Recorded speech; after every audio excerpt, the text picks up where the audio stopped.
క్రాంతి కుమార్ హత్య కేసులో కేసులు కూడా హత్య కేసు కింద మార్చుకున్న నిర్లక్ష్యంగా ఉన్నటువంటి పరిస్థితుల్ని ఎండగట్టాలి. రాష్ట్ర ప్రభుత్వం దిగువచ్చి పేరుకోడు క్రాంతి కుమార్ యొక్క కుటుంబానికి న్యాయం చేసే విధంగా ఈరోజు ఈ కార్యక్రమాన్ని తలపెట్టబోతున్నాం.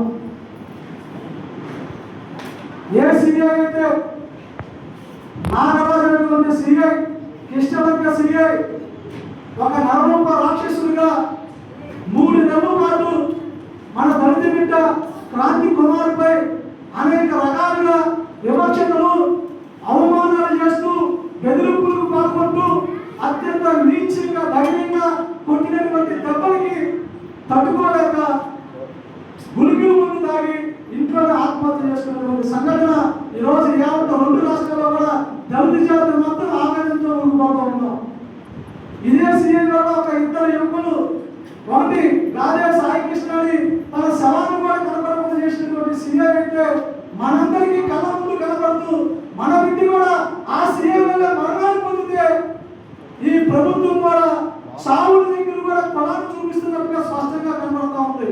అంటే కాపు బిడ్డకి తను చనిపోయాడని తెలిసి ఆ కుటుంబాన్ని దగ్గరికి తీసుకెళ్ళి వారికి న్యాయం చేస్తారని హామీ ఇచ్చినటువంటి ప్రభుత్వంలో ఉన్నటువంటి ముఖ్యమంత్రి చంద్రబాబు గారు ఆయన పార్టీ గెలుపు కోసం అహర్నిశలు శ్రమిస్తూ ఎంఆర్పిఎస్ జెండాను ప్రజాను మోసి రాష్ట్రమంతా ఒక్కొక్క ఎమ్మెల్యేను కూడా గెలిపించడం కోసం తిరిగినటువంటి మా నాయకుడు పేరుకోట వెంకటేశ్వరరావు ఉన్న ఆయన ఒక టీం కూటమి పాలన అధికారంలో రావడానికి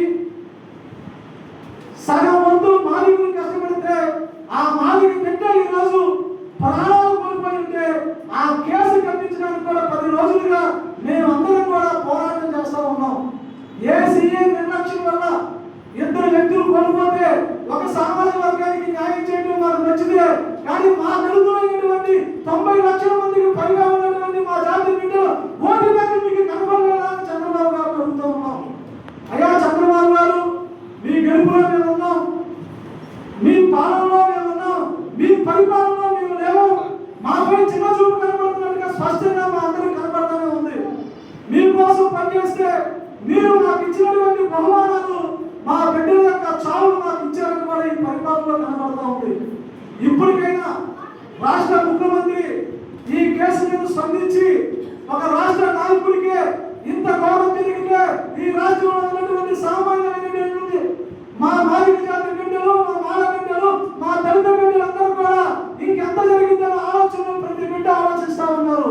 ఈ రోజు మీ ప్రభుత్వం దిగి వచ్చే వరకు ఇక్కడ ఉన్నటువంటి మా దళిత సామాజిక మొత్తం కూడా ఈ రోజు ఒక పిలుపు కూడా ఇవ్వబోతుంది మీ మీదకి. ఇప్పటికైనా ఈ కార్యక్రమంలో మా పెద్దలు నాయకులందరూ కూడా కార్యక్రమాన్ని ఉద్దేశించి 10 నిమిషాలు మాట్లాడాల్సిందిగా కోరుకుంటూ ఉన్నా.